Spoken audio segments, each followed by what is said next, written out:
जब आप यीशु के अनुयायी हो जाते हैं तो सब कुछ बदल जाता है। परमेश्वर आपको पवित्र घोषित करता है और आपके जीवन भर की क्रिया शुरू कर देता है कि आपके चरित्र और व्यवहार को पवित्र बनाएं। तो आप अपने प्रतिदिन के चलने में यीशु के करीब कैसे जा सकते हैं कि और ज्यादा उसके जैसे हो। तो जैसे में इस सवाल का जवाब देख रहे हैं, इस सेशन में जुड़ जाइए द जॉन एंकरबर्ग शो में। स्वागत है। आज का विषय बहुत ही रोमांचक है। अगर आप यीशु के अनुयायी हैं, अगर आप उस पर विश्वास करते हैं, अपना जीवन उसे सौंप दिए हैं, उसके साथ में चल रहे हैं, तो सवाल ये है कि यीशु मसीह के साथ के आपके संबंध में आप कैसे और करीब और गहराई में जा सकते हैं। मेरे मेहमान हैं सुंदर और श्यामला कृष्णन। मैं हूं जॉन एंकरबर्ग और मैं खुश हूं कि आप हमारे साथ जुड़े हैं। तो सुंदर, सबसे पहले बताइए कि इसका मतलब क्या होता है कि यीशु मसीह के लिए शुद्ध किए गए हैं और साथ ही और भी ज्यादा शुद्ध होते चले जाएं, शुद्ध होते जाएं एक तरह से, जबकि औधे के रूप में हम पूरी तरह से शुद्ध तो हो चुके हैं। और इसके बारे में हमें और भी समझाकर बताइए। पिछले संवाद में कैसे पवित्रता का अर्थ अलग किया जाना होता है, इस बात की हमने चर्चा की। पवित्र करना और पवित्रता ये शब्द एक ही मूल शब्द से आते हैं, इसलिए इनमें नैतिक रूप से यीशु के समान बनना और किसी उद्देश्य के लिए अलग किए जाने के दोनों आयाम शामिल है। इसमें दोनों आयाम पाए जाते हैं। पर एक दिलचस्प बात जिसका जिक्र आपने किया था वह इब्रानियों 10:14 में, वह यीशु के दुख उठाने और बलिदान के विषय कहता है। उन लोगों को सदा के लिए पूर्णता तक पहुंचा दिया है, पवित्र बनाना जिनको वो पवित्र कहते। तो यहाँ स्थान भी है और शर्त भी। ये अति महत्वपूर्ण है। मेरी वर्तमान स्थिति, मेरी अपवित्रता, कुछ ऐसे क्षेत्र जिनमें मुझे संघर्ष है, पर दुश्मन शैतान मुझे निकम्मा होने का एहसास करवा सकता है और मुझे निराशा में लाकर सारी क्रिया को वही थाम सकता है। तो इसे जानकर मदद मिलती है कि यीशु के कारण परमेश्वर हमें उसकी नजरों से देखता है और वह अंदरूनी समझ भी कि मैं पहले से ही सिद्ध हूं, तो मैं उसका बेटा हूं जिसके लिए एक मुकाम निश्चित है और वही मुझे जारी रखता है, मैं मदद करता है। इसलिए मैं ये सोचता हूं कि व्यवहारिक दृष्टि से दोनों चीजें महत्वपूर्ण है। यदि स्थान की बात कहें तो मैं यीशु के जैसा हूं। परमेश्वर मुझसे उतना ही प्रेम रखते हैं जितना वे यीशु से करते हैं। यीशु की नजर से मेरे पापों के बावजूद पर मेरी स्थिति की बात करें तो मैं वैसा नहीं हूं। अतः मुझे यीशु कैसे बनाना है, यह बहुत उत्साहित करने वाली बात है। ठीक है, चलिए आपके उदाहरण में हम इस समय वापस चलते हैं। हमने चर्चा की थी कोर्ट रूम में और फिर वहां से निकलकर परिवार में आए, इसके बारे में बताइए। देखिए, फिर से पवित्र करना यह भी बहुत जरूरी होता है। यदि पवित्र होने की बात कहे तो लोपाकपन का सिद्धांत और महत्वपूर्ण हो जाता है, क्योंकि किसी ने कभी इसे इस तरह समझाया, जब तक मैं न्यायालय में हूं मैं कौड़े खा खा कर पवित्र किया जा रहा हूं। आप इससे करो, आप उसे करो, आप चंदा दो, प्रार्थना करो, अध्ययन करो, ऐसा व्यवहार करो। पर यदि मैं पिता के साथ घर के मुख्य कमरे में हूं तो मैं अधिक पवित्र होने के लिए उसके करुणामय प्रेम के धागों से खींचा चला आता हूं। इसका अंत ठीक उसी जैसा है, मानो उन कहानियों की तरह जहां एक तरफ अनाथालयों में बच्चों को खाना खिलाने के साथ साथ बुरा व्यवहार भी होता है और दूसरी तरफ किसी माता पिता का बर्ताव। अब मैं अनाथ नहीं रहा। यीशु ने कहा मेरे पास एक पिता है। यही मुख्य अंतर है। क्या मैं कौड़े खाकर चलता हूं या प्रेम के धागों से खींचा चला आता हूं? जी, चलिए इस प्रोग्राम में थोड़ा सा बदलाव लाते हैं।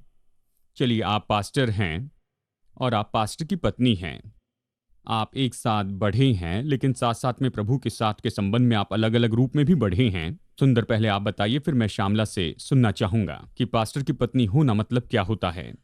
मैं चीज़ों का विश्लेषण करने वाला व्यक्ति हूँ, इसलिए मेरी बढ़ोतरी के प्राथमिक भाग अत्यधिक अध्ययन था, ज्ञान प्राप्त करना था। लेकिन श्याम जो संबंधों को लेकर चलने वाली, प्रेमी और दयालु, मुझसे भी अधिक सहानुभूति रखने वाली और लोगों में दिलचस्पी रखने वाली व्यक्ति थी। परमेश्वर मुझे भी रिश्तों के आयाम में खींचने लगा। तो सबसे पहले, जैसे मैंने कहा, भी हमारे विवाह मेरी कमियां थी कि 9 वर्षों तक मेरे कोई भाई बहन नहीं थे। मैं स्वार्थी था और मेरा स्वार्थ विवाह के मामले में प्राथमिक रूप से उभर आया, जिस कारण मैं परमेश्वर की ओर खींचा चला आता। जैसे ही मैंने ये महसूस कर लिया होता कि मेरा सारा ज्ञान काफ़ी न था, उसका एक पसंदीदा कि मुझे परवाह नहीं कि आप कितना जानते हो, जब तक मैं यह न जान लूं कि आप कितनी सुधि लेते हो, समझे। और ऐसी सारी बातें, तो विवाह करने से मेरी अत्यधिक बढ़ोतरी हो गई। शुरुआत में यह मुख्य रूप से विवेकपूर्ण ही था और फिर हमारे स्थानीय कलीसिया के लोगों से मिलने के कारण भी मैंने अपने जीवन में दुख उठाना नहीं जाना। पर किसी एक समय कलीसिया में इतना अधिक दुख बढ़ जाता है कि आप सारे दर्द के साथ पासबानी करना सीखते हैं, ताकि आप यीशु को वास्तविक बनाने की कोशिश में लग जाते हैं। जी श्यामला, मैं सोचता हूँ कि सबसे बड़ी समस्या जो मैंने देखी है यहाँ संसार में, भारत में और अफ्रीका में, वो ये है कि जिन स्त्रियों का विवाह हुआ है पास्टर या फिर मसीह सेवक के साथ, वो आकर कहती हैं कि मैं बहुत ही अकेली हूँ, हम्म। क्योंकि मेरे पति बाकी सब लोगों की देखभाल करते हैं और घर में आकर मेरी परवाह नहीं करते हैं। जब घर में आ जाते हैं तो वो इतने थके होते हैं कि हमारे पास बहुत कम समय होता है और वो सेवकाई का मानो तिरस्कार करते हैं जो उनके पति कर रहे हैं। अब आप कैसे इस दबाव के साथ निपटते हैं, क्योंकि आप तो पास्टर की पत्नी हैं, और कैसे आप प्रतिदिन परमेश्वर के साथ के अपने संबंध में बढ़ते चली जाते हैं? ये दिलचस्प है जॉन, हमें सेवकाई में 1 हफ्ता ही हुआ था कि सुंदर से मेरी बात हुई, क्योंकि मैं उसे पूरे हफ्ते नहीं मिल पाई, क्योंकि वो एक इंजीनियर थे और उनके डिपार्टमेंट के मुख्य होने के नाते काफ़ी सारी चीज़ें जानते थे, और फिर वे एक चर्च के माहौल में आकर खुद को पानी के बाहर की मछली की तरह महसूस कर रहे थे। इसलिए आसपास की बातों से परिचित होने के लिए 1 हफ्ता लग गया। तो हमने इस बारे में चर्चा की।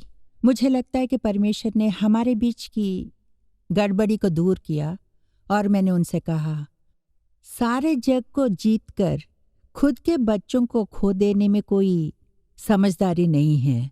तो उसी दिन हमने ये निर्णय किया कि हमारी प्राथमिकता हमारा परिवार रहेगा, और इसलिए उसकी बुलाहट में हमारी प्राथमिक मंडली हमारा परिवार था, और हमने इस बात को ठान लिया कि सबसे पहले हम हमारे घर देखभाल करेंगे।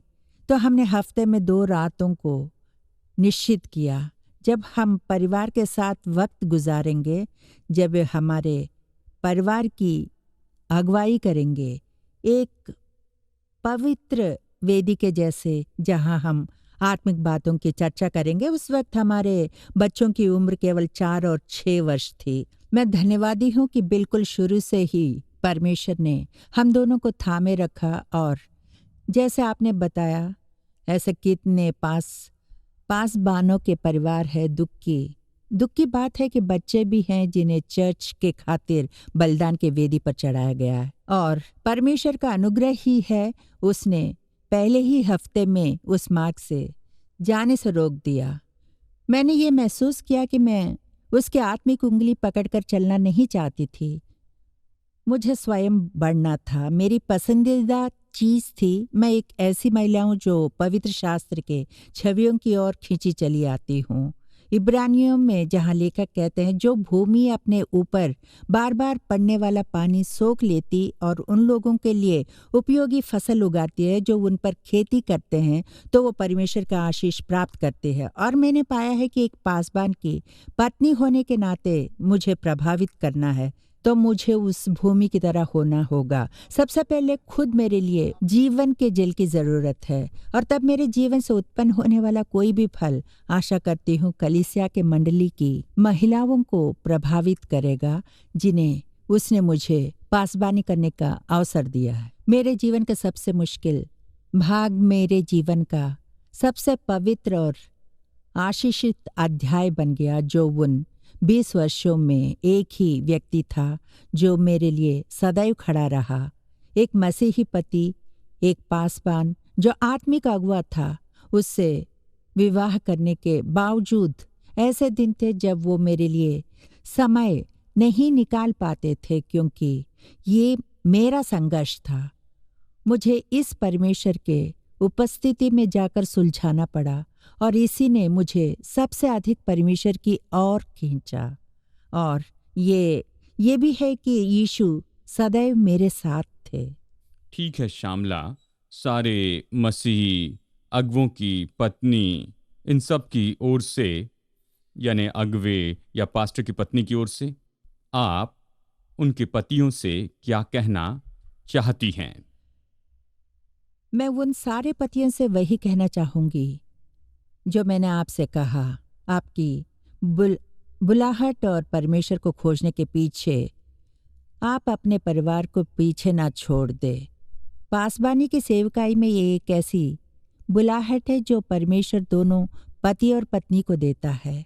ये मेरे पति की उस नौकरी के समान नहीं है जहाँ से एक इंजीनियर थे। वो न्यूक्लियर फिजिक्स नहीं था, पर जब बात पासबानी की सेवकाई की होती है।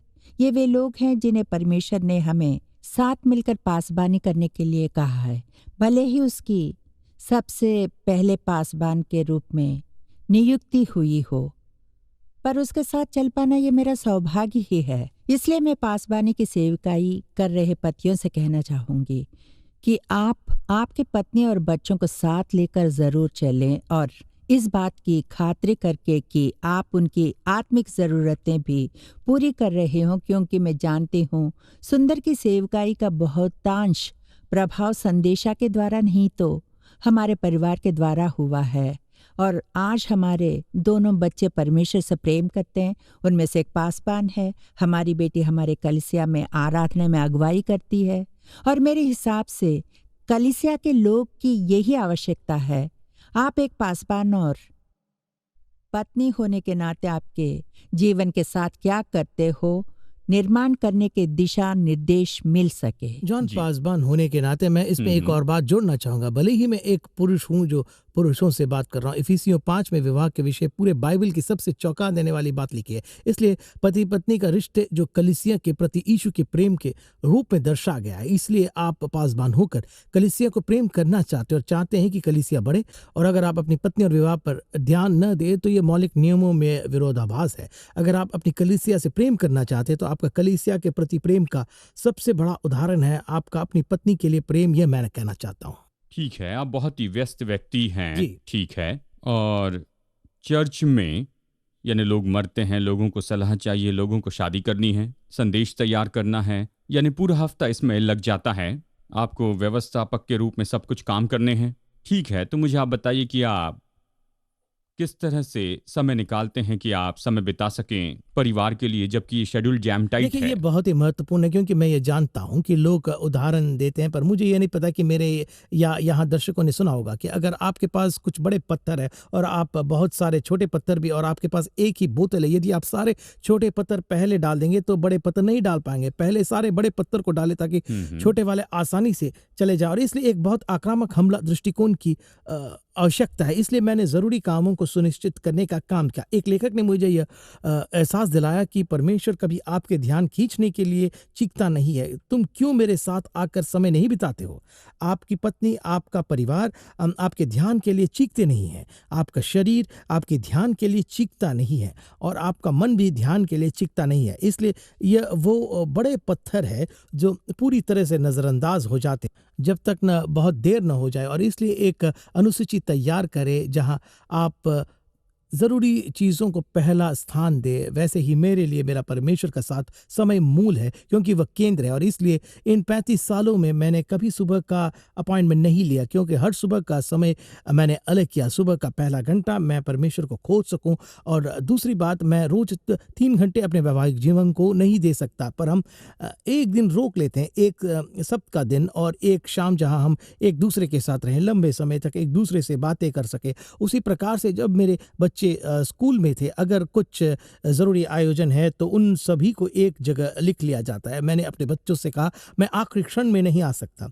अगर आप मुझे बोलोगे कि पिताजी कल कहीं जाना है तो मैं नहीं आ सकूंगा, इसलिए मुझे जितनी जल्दी हो सके तब ये बता दे और मैं वहां आने की पूरी कोशिश करूंगा। इसलिए जितना हो सकता मैं पूरी तरह से समझता हूं। मुझे याद है जब मैं भारत में था, 4 महीने के लिए जीवन की रोजमर्रा चीज़ों को भी करना बहुत मुश्किल था। जो मैं बता रहा हूँ बहुत ही आदर्शवादी परिस्थिति हो सकता है, पर परिवार में माफ़ करने की बहुत अद्भुत क्षमा करने की आत्मा है, अगर वो ये जानते हैं कि आपका दिल सही है। इसलिए अपनी पत्नी के साथ बैठे, परिवार के साथ बैठे, और मैंने एक अनुसूची तैयार कर कहा ये 2 रातें परिवार के लिए, सोमवार और बुधवार की रातें, ये बच्चों के साथ समय बिताने के दिन है। इस तरह बड़े पत्थरों को जगह पर रखा जैसे वह थे। फिर जब किसी ने बुलाया और कहा, हे क्या मैं तुमसे शुक्रवार की शाम मिल सकता हूं, मैंने उनसे ये नहीं कहा कि मुझे मेरे परिवार के साथ रहना, मैंने कहा मेरा अपॉइंटमेंट है, मैं व्यस्त हूं, और हर कोई अपॉइंटमेंट का आदर करता है। तो आपको मूल रूप से बस बड़े पत्थरों को सही जगह पर रखना और फिर ना कहना है। और यूजीन पीटरसन ने मुझसे ये कहा, आपके आसपास सब यही चाहते कि आप उनके मिशन को जिए, वो ये चाहते कि आप उन्हें हाँ बोले। आप ही वो इंसान है जो अपना मिशन खुद जी सकते, इसलिए ना कहना सीखे, बस यही बात है। ठीक है जॉन, एक चीज जिसने मुझे हिला दिया जब हम सेवकाई में आए मैंने सुना कि बहुत पासबानों के बच्चों को कलीसिया से कुछ भी लेना देना नहीं है, और फिर मैंने सोचा ऐसा क्यों है जानते हो, और मुझे फिर ये एहसास हुआ कि वो हमेशा दूसरे से नीचे ही रहे। इसलिए मेरे लिए ये बहुत ज़रूरी है कि आप अपने बच्चों को सबसे बड़ा उपहार जो दे सकते हैं वो है परमेश्वर और उसकी कलीसिया के लिए प्रेम। परमेश्वर आपके जीवन का पहला प्यार है, फिर उनकी आत्मिक तंदुरुस्ती, उनकी तंदुरुस्ती आपकी अगली प्राथमिकता है। अगली बात जो मैंने देखा जब मैं एक सभा में गई जो पासबानों की पत्नियों के लिए थी, और मैं ये जानकर हैरान हुई कि जब उस अगुए ने पत्नियों को यह पूछा, आप में से कितने लोग को अपने पति के इतवार के प्रचार को सुनने में परेशानी हुई है। बहुत सी महिलाओं के हाथ उठे देखकर हैरान हो गई, क्योंकि जो वो पुलपिट से सुनते हैं वैसा घर में नहीं देखते हैं, और मेरे लिए ये बहुत बड़ा वियोग होता है। मैं नहीं समझती ये परमेश्वर का आदर है। क्या आपको पता है, मेरे लिए तो ये बात पासबानों को कहना ज़रूरी है कि आप अपने परिवार की तंदुरुस्ती कुछ वाह से ना बदलें जो आपको आपकी सेविकाई से मिल सकती है। और देखिए, जो लोग आपके बहुत करीब होते हैं और जो आपको पूरी तरह जानते हैं, सिर्फ उन्हीं की प्रशंसा मायने रखती है। अब ब्रेक लेंगे। ब्रेक के बाद मैं श्यामला से इस सवाल पूछना चाहता हूं, यानी अमेरिका में, कनाडा में, यूरोप में स्त्रियां काम करती हैं, कई बार पति से ज्यादा व्यस्त होती हैं, ठीक है, और भारत में और कई जगह पर अफ्रीका में स्त्रियां बड़ी मेहनत करती है, दिन भर काम करती हैं। मैं चाहता हूं आप काम करने वाली स्त्रियों से कहें कि उनका ऐसा स्केड्यूल है जो कि जैम पैक है, आप अपने इतने व्यस्त शेड्यूल में से कैसे समय निकालती हैं कि आप यीशु के साथ के संबंध में बढ़ते चले जाएं। ठीक है, हम श्यामला से ये सब पूछेंगे।